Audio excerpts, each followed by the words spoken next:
komo sansam no bebre na na wo ho yansha sefa Barcelona so sansan na no na Real Madrid for ekoya annual general meeting na say Florentino Perez ejina ho ekeke kansam bebre de fa Barcelona ho na Laporta kaza krache me reply Real Madrid for na say minimre me hwe Barcelona wo games na wie reports no any reply no enya babonten Laporta wakeka kan sembe pray or say on tiase say Madrid mo ya mo annual journal meeting and Madrid in some ni ho muni nsam bia kan sem akwakotena ho mpanyifo mote ho na mo de Barcelona esi na mo ka Barcelona nsam and mo ka Barcelona nsam so on Madrid ase or say Madrid for mo ye too obsessed do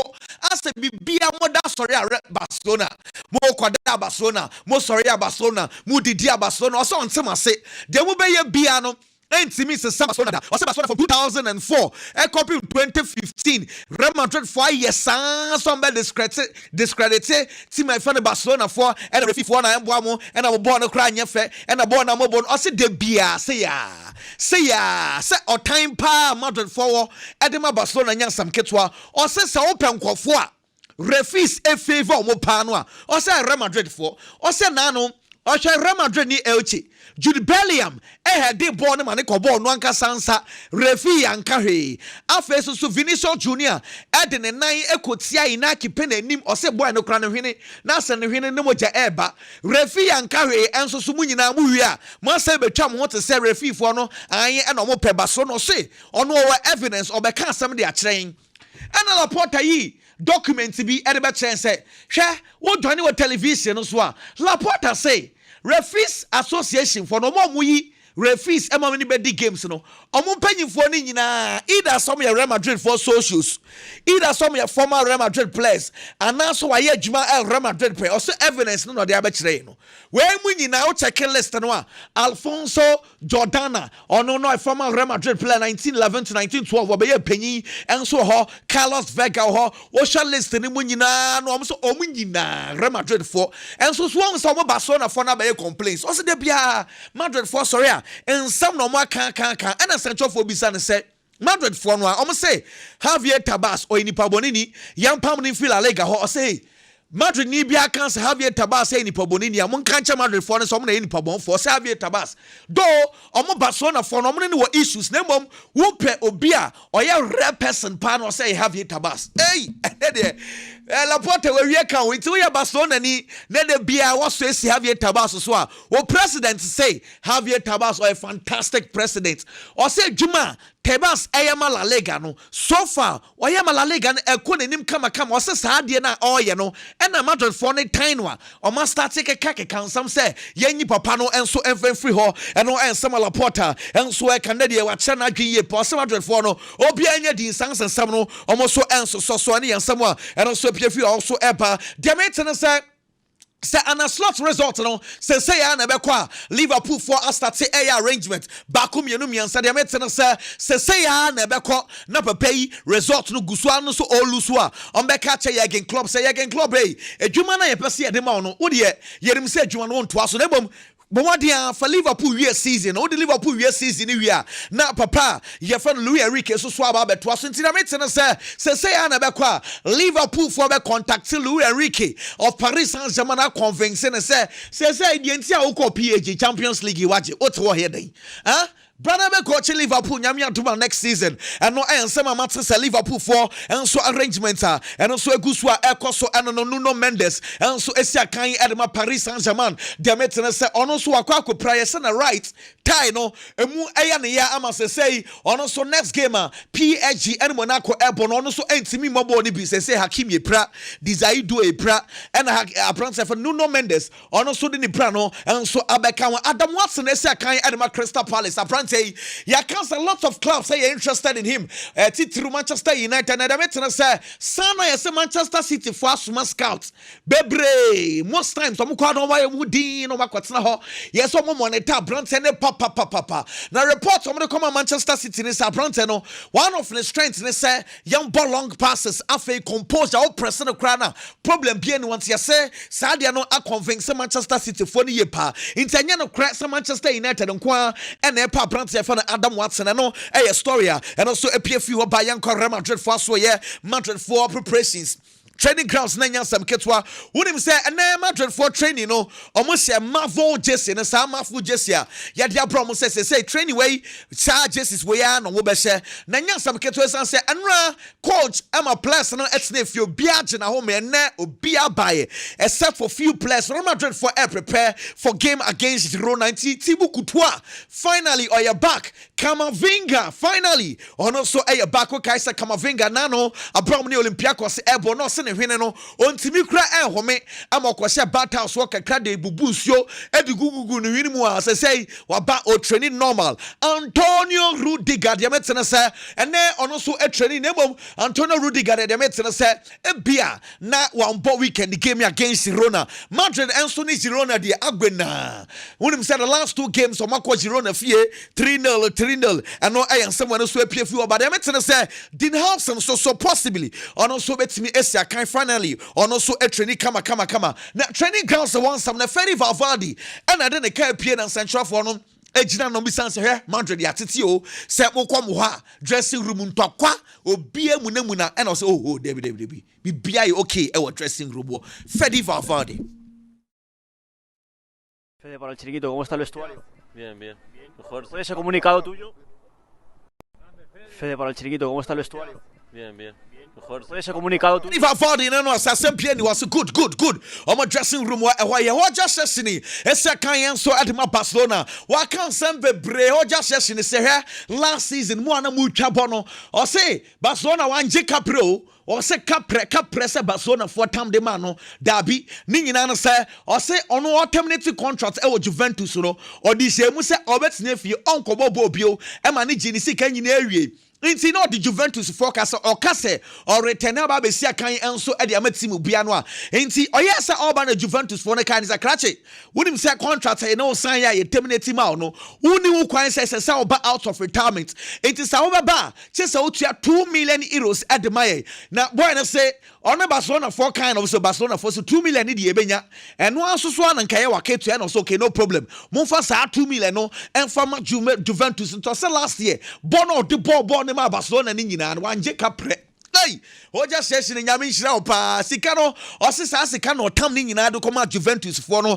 amane timi nya kwan enso ebesi kan so de ma Barcelona so no opeso bobo de ma Barcelona san say osi 3 days answer na by announcement say football we jaibo no one Robert Lewandowski edi nkomo e catch Robert Lewandowski say me retire pa na mbom katimu pa nka minya yansa me ba Nankama reta osene Barcelona osa sam okay ebio bi beka so obo bato se eye no kretrodo o catch Robert Lewandowski say Barcelona die enka dachi bi nka minyaya enso so unfortunately mentinya nago ama Barcelona ama merita o se ampampa hwe se wa reta yi wasan so aba sakan enso ede ama Barcelona no ensam a ho ja sheshini enso eka abrante fe Fernando Torres say obi enya botre enfama Jabi Alonso esansa Jabi Alonso no na ye dwuma pen titiri Liverpool o se Jabi Alonso oni medwuma ni brutal enti mo ama started the pressure to Jabi Alonso so no se fa so bia no so se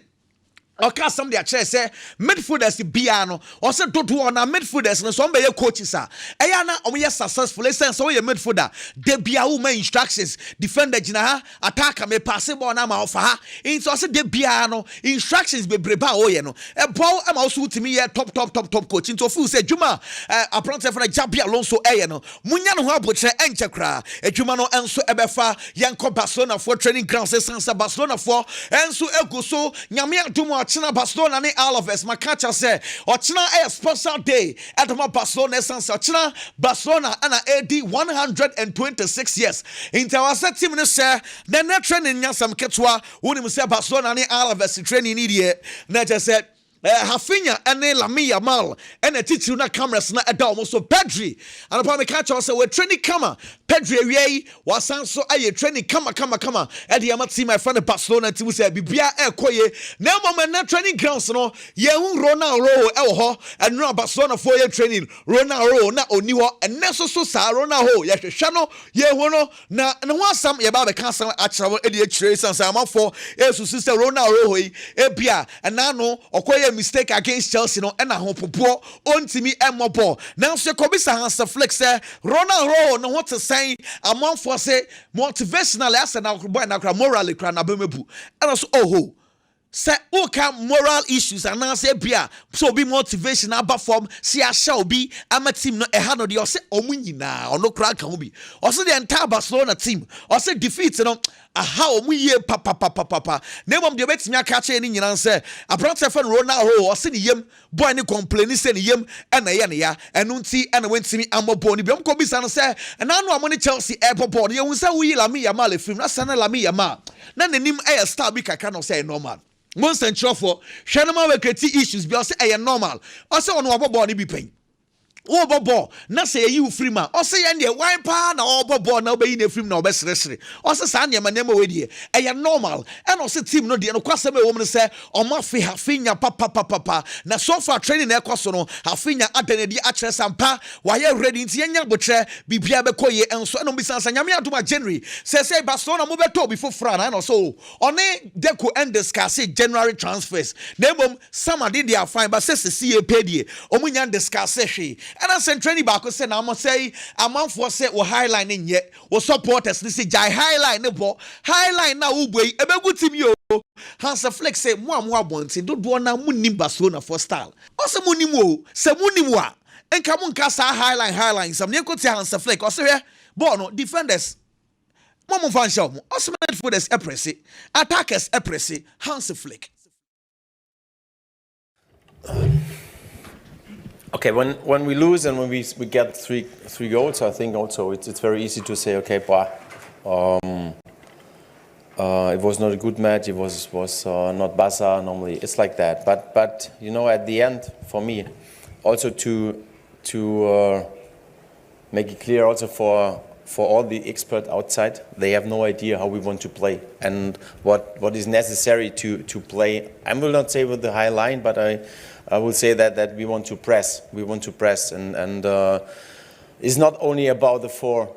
defender we have. It's about the midfield. It's about also the strikers who normally start with the pressing. And this is what I need from every player on the pitch, that he is able to press. Okay, this is not, and this is at the end. It comes always to the defender, and it's not fair for this and as a flake and Nadia when you but church we a posse and your fair. Said the Bia Monday population no Emma defenders na munyade or so say any munja san Sebastian board pono or more press or more press it. It's any form of press here. Midfielders so better to defenders no so about to assume where they coach no highline and somebody the munyai and yadi on so AJ what I say or say munyai some complaining defenders na eyo munyina president na enkoye and no some Hansa Flick and so Pep Guardiola prepare Manchester City nyamia duma after losing against Newcastle and now Champions League otifie by Liverpool na sanso abese ne Pep Guardiola na unim say weekend in Manchester City any Leeds United na Liverpool Pep Ebert na say and sanchofo bi bisa na de kan Rodri or he Pep Guardiola the BI excuse and Rodri beba still into on to me more against Leeds United and Pep Guardiola says still no wow Rodri. How far away is he? Not much far.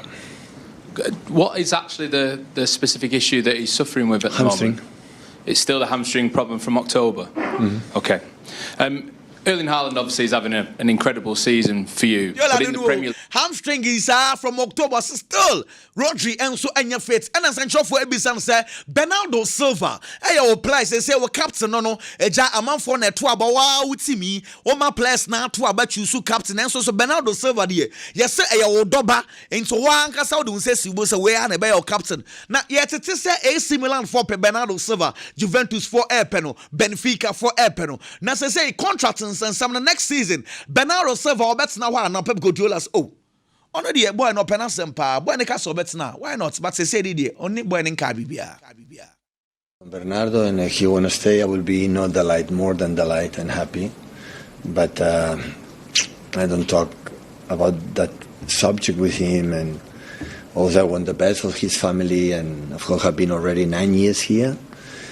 and it's the end, and he will decide with the club what is the best. want the best from Bernardo, and he want to and stay. some I of Pep will be Guardiola, not the light. and so I can with regard to issue for Bernardo Silva, and so I want him say, Nano, and I better just say, Real Madrid for said happy, Konate, Omwana Casa Mopen, say, the Moon Penny, the maintenance say, Konate no,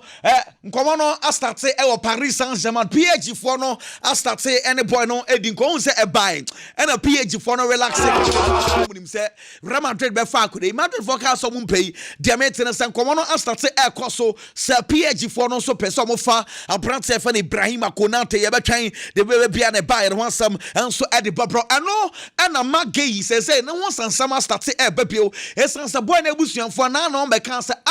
mo amususu say magay obeko Liverpool in my club will be in contact boy no say nya no kre e open obi abetimi afa me tese Barcelona for say agbena say say magay at the hodia why so are you free agent na why not Barcelona for some common Africa crown on be intensify ni yesan say almost so defenders kakra free agent de wine empire and no and someone also appear fi hoba na in some way SC wa Argentina enyo here it was for the ten say la your last 2 weeks more baby and Argentina Football Association for no say omo create cap before say from January up to December and also from January till say a da omo wi omo leg no wa winya the number of points do no wo ya more trophy and I'm going to man so sa trophy de ya de ma Tima Di Maria Ebo Rosario muna magic trophy na clubs na say what then I so sa no ya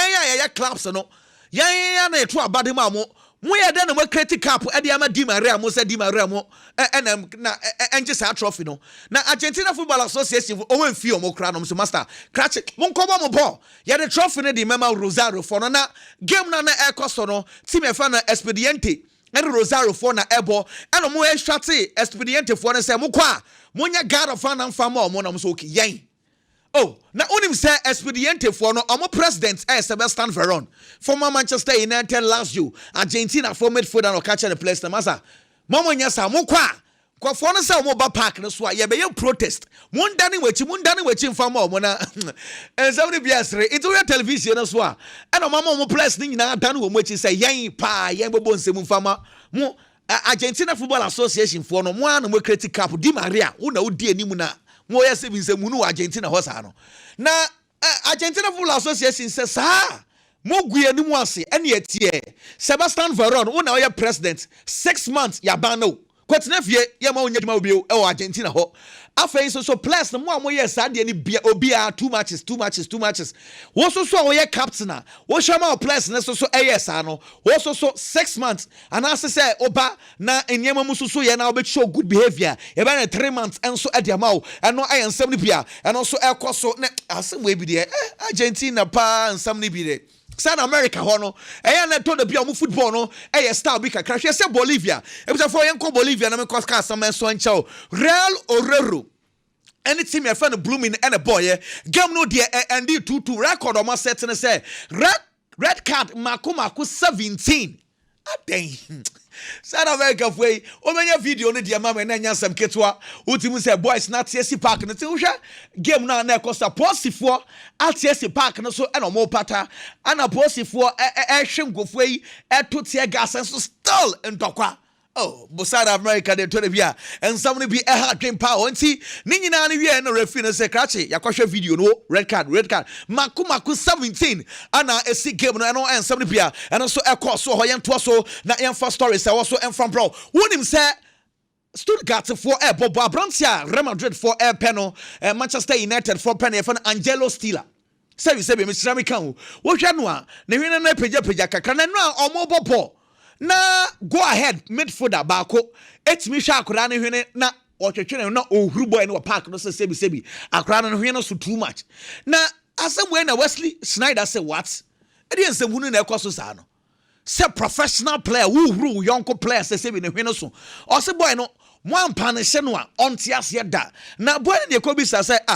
Edverson eden na wo yes ade no wo play professional player pa e na wo huru no say sebi ne hwene so e na so no park no so na see emotions on pacho on patch on a yen adrian crass or patches is here to say away nadrin you and we uncle player na odo ne hwene ehuru no ene yan samni bia and also appear fi hopa yan to aswe na Andonia Rola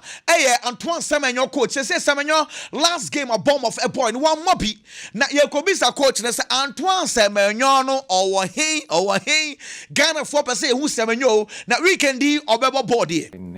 today but has been doing modified training with the team the previous days, so if everything goes well today also I think he's going to be available for tomorrow. Yes. And what about the other Bournemouth team? Andonia Rola and so consistent be Biakoya boy no started training. Obet me Esia Kanye and so at the Amatima. Ye found the bomb of way good news and so at the Magana for ye pa. Now all go now so shall can some bio minim some Manchester United for man and ya Ghana for man and ya Jendi also no time no coach Manchester United na Eddie papa or say a timer. Na Pep Guardiola ejina ne nanso na Jurgen Klopp ejina ne nanso ye po se saa time no mo sorry na ole nya de o se saa time ko timi de Manchester United eto so mienu also o kan asem bi de a Chelsea emra bi Everton and Manchester United na ebobo Everton no me coached by Carlo Ancelotti o se Carlo Ancelotti eba mo bench wo and a fourth referee ka chen se krachi Carlo Ancelotti coach na Everton for bench o se Carlo ka kire ne se ono se Obejina Manchester United bench hide or Manchester United adwuma no pressure nko awo o se Carlo Ancelotti crack calm on it o se Manchester United adwuma meet me pressure nto se se adwuma wei ana ono ole gonna say ebe ya otimi ya ne kama in a period na Pep Guardiola gina ne na so Jurgen Klopp gina na so di second enso so nkofo sorry na mo se ole nyade game Everton, they're in my technical area. Carlo Ancelotti comes across, so he's more or less in my technical area. Fourth official says, "Carlo, you need to get back into your technical area unless you want Ollie's job." And I said, "No. Too much pressure. That job is too much pressure. You know, pressure is a privilege." He's always said that as well, and I felt privileged to be the manager of Man United. But of course, you're the face of everyone, everything surrounding Man United. But that pressure is a privilege because I was allowed to do that and I was allowed to deal with it in my way. And that was having great staff around us. Environment in and around the club was very positive. But in the end, you need results. Unfortunately, had a very bad 6-week spell, and that's too long at a club like Man United. Given what's happened to Manchester United since and the struggles, do you think you're given maybe the credit that you deserve for your time? It's not about getting the credit. It was the worst time to be the manager of Man United. You have Jurgen Klopp with his Liverpool team and you have Pep Guardiola with his City team. Best managers in the world at the time, probably the two best teams in the world at the time. Yeah. But we got second and third. So with the staff, we had something going. Lego na social kana minim sa ona na ya adwentia na mo ye fair to Ole. The best teams are so time na ekoso premiership no a ekotimi ya compete omo yanto aso Ballon d'Or no power rankings aba asa today. Ballon d'Or rankings no enie Kylian Mbappe and LED Erling Haaland etoso mienu afei Declan Rice. Wow. They say we move up toso miensa the toso nine Harry Kane enum Lamine Yamal still Lamine Yamal goes our top 5 in the move. Well say Pellegrini that sign a contract till 2027 Eddie Amatima Yefrano Betis into Betis as they say Pellegrini and so at was so on saying and maybe about story but say a piano a Chile national team so say Pellegrini say for now no dear or no or sign a contract or twice so at the amount rebetis that should be before Beritano on the Smith me try as much as possible so be coachy national team back me be ansana or retaba for now na die na ni je enso e otima here friend of Brett Betis yam twice now on him say matwi dey say Vitinha Sam boy na friend Vitinha no also on more club kese nti mun jan mun kana sab de bia na mo dem clubs na nko na mo kana sab so boy we only limit also oni ball ni brutal na enche Send a Luka Modric edge Ballon d'Or no Sanso na Vitinha enso enche kra ono so ebeje Ballon d'Or na Kedira de semi Kedira so no wahwe Vitinha sa aso ohun boni ba ko kra wo Vitinha boni mu also ohun fomso ba ko e wo Vitinha boni mu no say Vitinha real nervous and afi Fabian Ruiz no say sa place we omugina midfield wo show ma utimi feel sa ampa footballers and airport boss no Eddie Howe coach at Man Newcastle and Sancho for Kobe and say English international goalkeepers mienu Nick Pope or that and now no kofa error Ramsdale by say Ramsdale or complaining so onya body bin down so person call World Cup ni now Ramsdale no man in that goal ni na e dey house say there as someone na say goalkeeper no yenya rotation ho into no as someone na say kakra. Well, all options of course are on the table for me. I need to as I always do with the team selection, think long and hard about who I pick. And I'll try and do that on merit. As I say, I get the luxury of seeing the players train every day, goalkeepers included, and yeah, I'll make my call. Thank you. Andy? Morning, Eddie. Just following on about somebody be a coach, he holds himself to the highest standard. Yan first story say, "Yan kwa Let's Go Madrid as so can say weekendy and Let's Go Madrid for a ball Real of Viado." Say seems like what form of power bako and Let's Go Madrid 6 games over winning nyina or ball Real of Viado we are. Nyame atumone Barcelona so air ball team say games no nyansam ketwa and then Lee Nomad and Jean Black and so a training with the team. Marcos Llorente when training says Let's Go Madrid for senior form this year bano. Barca Madrid for Mourinho. Bako Slepoa says Madrid were 32 points, 31 points. Barcelona for Villarreal were 29 points, and Let's Go Madrid for and so were 28 points. And no, somebody be and so if we Let's Go Madrid so that's why but the mates said test again. And Yami Altuma a Juada on the Barcelona team no and so a bit training as to whether so fully fit or bono coaches no and so a bit determined doctors for no and so a bit the mates said Deco and any team.